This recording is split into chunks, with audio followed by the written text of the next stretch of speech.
my initial challenge with her was to not make her, you know, a sort of arbitrary, victimised female that's a little bit flimsy and doesn't really, you know, and sort of accepts things which are clearly not, you know, it's a difficult thing to, it's a difficult story to tell because you have to, when the audience knows more than she does, because you don't want to make her look stupid. And that was, I suppose, my initial challenge was to try and get that balance of not looking savvy and manipulative, but not looking sort of doe-eyed and innocent and dumb at the same time. What John Hamm's doing with Frawley is kind of great because he could so easily be the sort of bad guy, you know, the kind of slightly irritating, stuck up, kind of schmarmy, you know, I'm the good guy and I know what's right and I know, and that, you know, that makes for a very black and white movie in a way, because,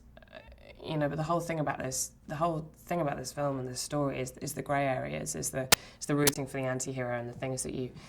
think initially aren't the things that actually turn out to be. And he's another example of that in what he's doing with Frawley, because he's definitely playing someone who you believe is smart and bright, who you want to like, and you want to root for him at certain points in the movie, and that makes for a really interesting tension between, you know, Doug and Frawley and Claire in the middle of it. He's an angel of a person and a fantastic actor, and I really wish that I'd had more to do with him, because the one scene that we did get to do, we had a blast on, and just, you know, ad-libbing little bits at the end of the scene that probably will never make the movie, but just playing around and the fun of that, I have so much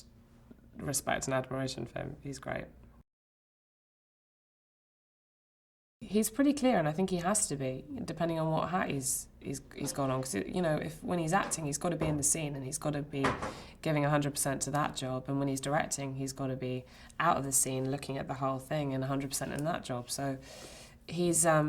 pretty good at separating it. You know, and it's a little thing, and it's sort of the distance that it takes to travel from the set to the monitor that kind of, you know, he's suddenly turned into the director, and then he's looking at the monitor, he's analysing what's going on, and then he's back in the scene and he's thinking about the acting, and he's, you know, he's Doug. So it's kind of, it's an awful lot to juggle, and watching him do it has been a lesson and an inspiration, because it's a huge amount of work to do. It's a huge amount of work to do, and he's doing it incredibly.